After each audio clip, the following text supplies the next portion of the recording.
Yung mga sisiw nga pala sa folding ay pinagsama ko na sa isang kwarto para hindi nahiwalay ang patoka at painom. At dahil maliliit pa sila, ayan, kasyang-kasya sila sa isang kwarto ng folding. 15 heads silang lahat. Sinasanay ko na silang magkakasama dahil ililipat ko na sila sa brooder para hindi na sila manibago sa isa't isa. Baka next week, hinihintay ko lang lumaki-laki yun na sa brooder para mailipat ko na sa scratch pen. Ito naman yung mga sisiw sa brooder. Nilagay ko na sa scratch pen at medyo malalaki na sila.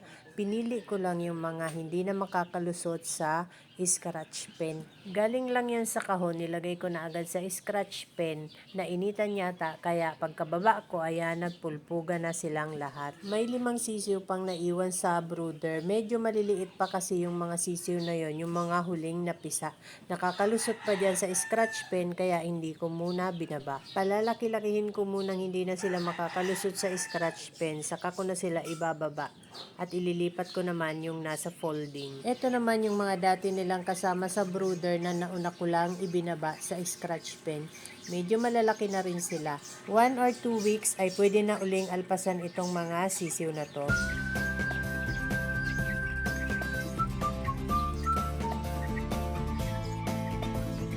Ito naman yung 5 sisiw na natira sa brooder. Sobrang ilap lang nila. Pag binubuksan ang pinto sa taas, ayan, nagpupuntahan lahat sa gilid. Ganyan sila pag nasa brooder, sobrang ilap. Pero pag nilipat ko na yan sa scratch pen at lagi kong nahahawakan pag nilalagay sa kahon, ay bumabait na din.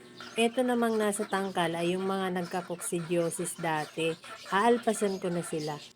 Ayan, ayaw pang maglabasan, naninibago pa. Kaya kinuha ko na yung nasa bukana at inalpasan ko. Saka lang nagsunuran yung iba.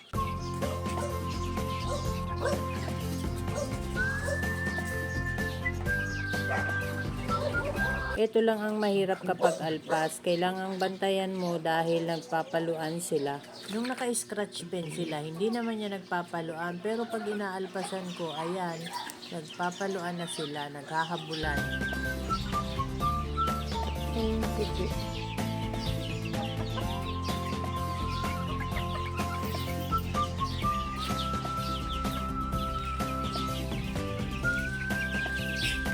At nung medyo madilim na nga, nakaliban yung isang sisiw na bagong pisa, ayan, naligaw na, hindi alam kung saan siya hahapon. Yung mga bagong alpas ko naman, ayan, naghapunan lahat sa ibabaw ng scratch pen. 8 sila lahat. 7 lang yung nakahapon sa ibabaw ng scratch pen. Yung isa ay nanunuka pa pala. Nilagay ko silang lahat sa tangkal. Hindi sila pwedeng humapon sa ibabaw ng scratch pen, magdamag at delikado. Nilalagyan ko rin ng tabing ang tangkal para hindi sila lamigin. At yung isang sisiw na nakaalpas, ayan, nahuli ko, sumuot doon sa may scratch pen. Nilalagay ko rin sa kahon ang mga naka-scratch pen na sisiw at mga nasa brooder. That's all guys. Thank you so much for watching. Please like, share, and follow for more. Bye!